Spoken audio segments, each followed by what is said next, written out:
right, check this out, warriors. Welcome back, by the way. Hey, while I'm thinking about it, be sure and hit that subscribe button and hit that like before we get in deep. You know what I'm saying? We're going to do a breathing exercise real quick. 5 seconds, 5 Mississippis, and we're going to breathe in deep and release together. That way you're not so triggered. Instead, what you're going to be able to do is get your thoughts right and understand that sometimes we got to rip the Band-Aid off, because you put a Band-Aid on a hemorrhage, and we got to get that bone set properly so you heal more quicker, faster, betterest. Okay, 5 seconds, 5 Mississippis. Let's do this.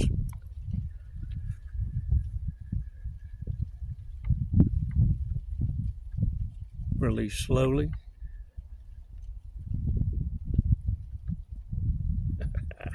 Woohoo! Heck to the yeah. Y'all, it's still cold out here. I don't know why I didn't put no jacket on. I got all confident. Oh, look. Chico got a joke. What did the left saggy boob say to the right saggy boob?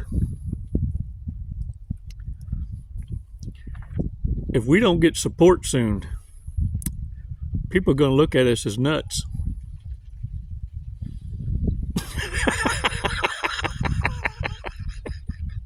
Look, I need to get you to smile a little bit at first, because, look, the truth of the matter is empaths wounds don't come from strangers. That's one thing we all have in common.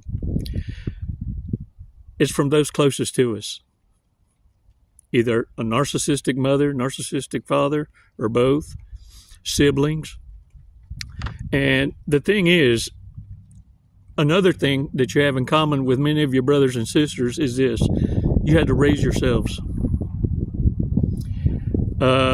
Because in order to survive the deepest wounds inflicted by those around you that were supposed to shield you, love you, nurture you, educate you, and motivate you, were the very ones trying to destroy you.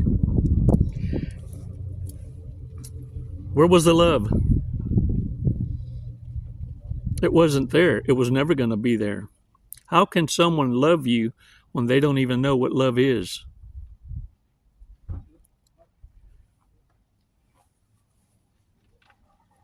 And one thing we all have in common is you went from being religious, which is fearing hell,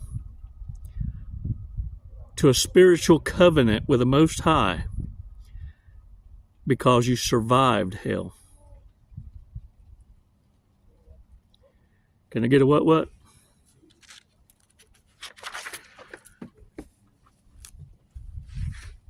You know, I found a way to really irritate narcissists and turn them off. Is to be just as crude as they are toward you. But if you do it in joke form and insult their intelligence like they do, but you do it more intelligentarist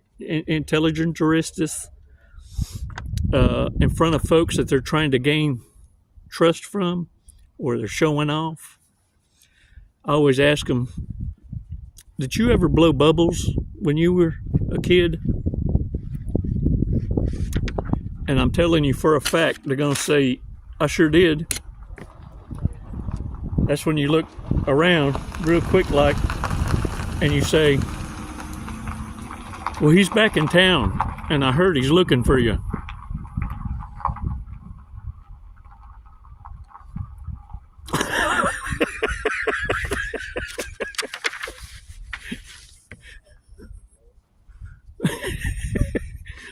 Another question you can ask them is this: hey, do you still fart in the bathtub and bite your bubbles? Man, what the hell are you talking about? I don't do that. And you go, when did you quit? Whoo, man. Look, I want you to understand, you survived something that most people couldn't. It broke them. These reprobate narcissists, sociopaths, psychopaths, have all got bodies on them. Now, I'm not talking the harem closet, the hit it and quit it's, pump and dumps. No, I'm talking unalives. There are many of your brothers and sisters that were silenced. They weren't able to come out of it. They didn't have at their disposal the information you have now on the interweb.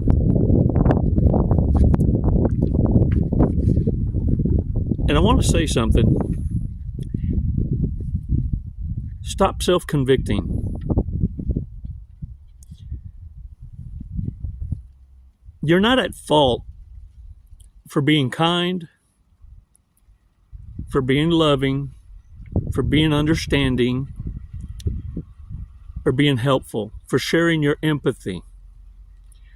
But the problem is you were giving it to the wrong people. And not only that, the greatest lesson you ever learned was ignoring the red flags, because you know all the wrong people that taught you this great lesson showed you who they were way before you let go.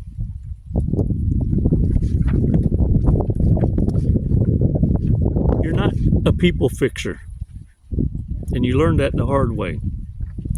Especially now you pay more attention to the narcissists that are self-deprecating, trying to convince you that they're a project worth investing in, and they're always downers.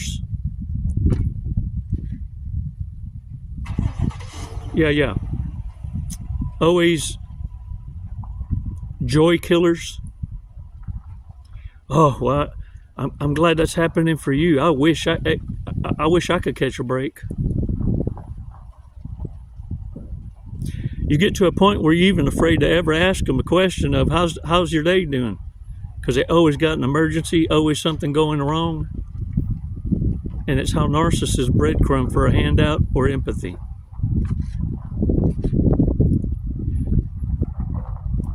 Investing in the wrong people is painful.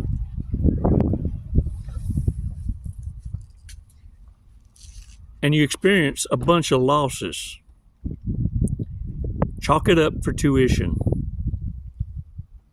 That's the payment that you had to make in order for you not to ever forget the lesson ever again.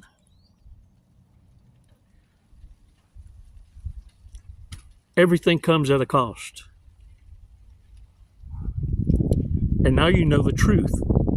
And it will never ever destroy your moral compass.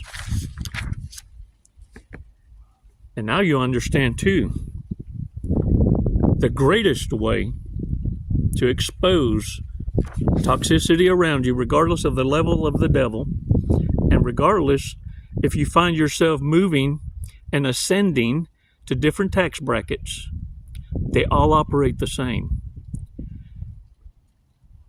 Learn to say no. Because exercising this authority will expose 90% of the narcissists around you, regardless if they're high functioning or at the bottom of the barrel in IQ. One thing is for sure, they all rode the short bus. And no forces narcissists into a default program, one they can't control, one they're not even aware of exists until it's too late. And now they're into shoulda, coulda, wouldas.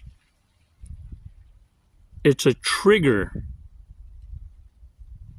that ignites the clown chakra in all narcissists. And the ego death, the death blow, is when you are looking dead at them, watching their explosive reaction.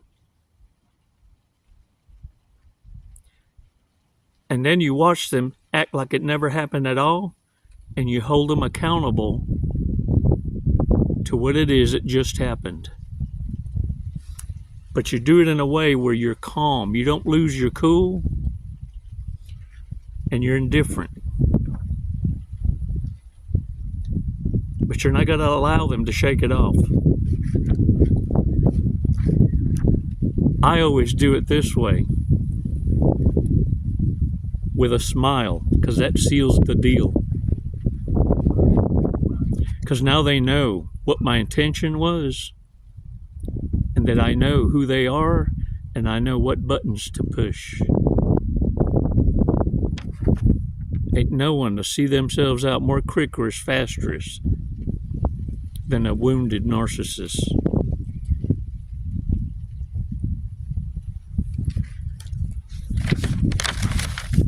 I want to share with you what's going on, and it's going to be going on a lot more, especially with the economy, the way it's plummeting around the world, because narcissists never plan for the future, because they never look at themselves as being broke. They're just in the wrong relationship. I call it the breadcrumb or the thirst trap. A narcissist mating call starts with this. I have a couple of bullets I'll share with you. I haven't had sex in years. Usually trying to rub up on you like a kitty cat by accident. Oops. How about this one? Yeah, I'm married, but we sleep in different rooms. They treat me like a roommate.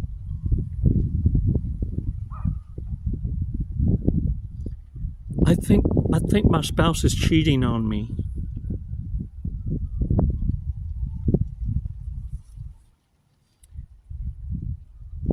Or they claim to have a side hustle, either selling candles or house cleaning with benefits. And when they say it like that, they'll go, with benefits. And if they feel you're not taking the bait, it gives them an exit. Because if you go, benefits, what are you, ho? No, I meant like cooking, silly. If narcissists are good at anything, they're excellent at providing themselves the exit. Remember that. The quickest way, most fastest way to turn off a narcissist that I found to be true, and believe me, I exercise it, is when you're having conversations with them, expect them, demand that they share in the conversation, and require intelligent conversation. And you can set the foundation before it even starts. Ooh, I'm so glad that we met today, because ain't nothing more intolerable than unintelligent people that can't hold an intelligent conversation. Yeah. If they can't contribute to an intelligent conversation, you're going to see a very offended narcissist. Oh, they're going to look at you like they have been insulted within 5 minutes of the conversation, and they're going to see themselves out. Chances are high at this point, though, because this is what low IQ does. Chances are high you may hear of this experience, because a narcissist can't help but share their personal business on the talk, on the Snapchat, on the Facebook, or Meta, is it called? Meta? Yeah. But anyway, that's when you know you wounded them good. But one thing's for sure, they will avoid you. and they will hate you. Consider it an honor, because that's how narcissists show respect. They respect only what they fear, and what they fear most is someone seeing right through them. And the whole time, all you had to do was show yourself and let them know you see dead people.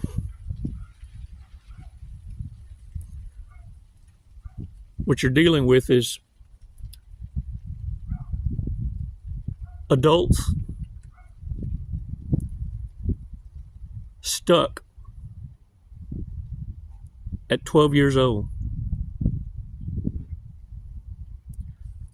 I don't know how it happened, why it happened. I don't care about the medical reasons why. For all I know, they got the booty licked by a cousin. Not my circus, not my monkey. What I'm here to let you know is you can't fix them. And if God ain't done it, there's a reason. You need to stay out the way. And the price you paid, oh, it wasn't free. Now, was it? You prayed for an exit. Prove our Holy Father right, because he picks champions.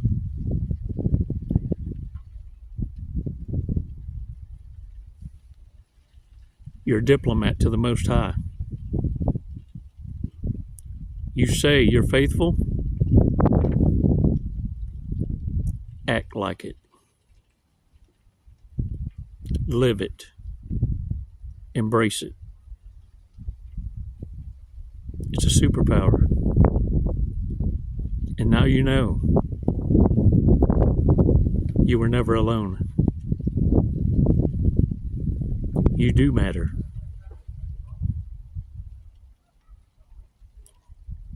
You may not see yourself as important yet. Your actions and your words will save lives. For now, let's get you healed.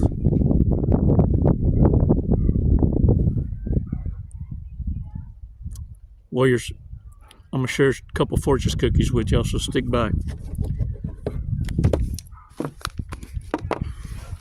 If my fingers ain't froze.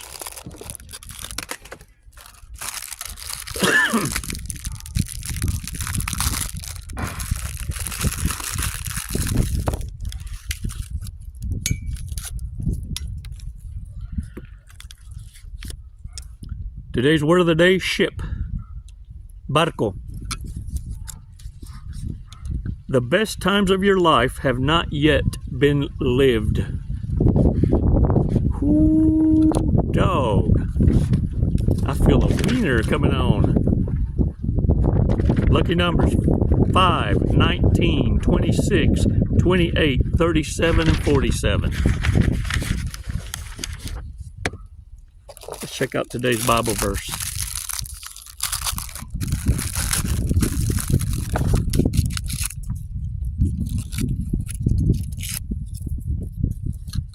All right.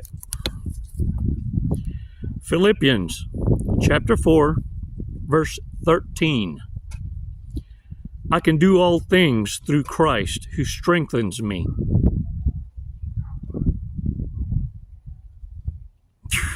Can I get a what? It's never goodbye, warriors. It's always until next time. Les mando bendiciones y abrazos. Namaste.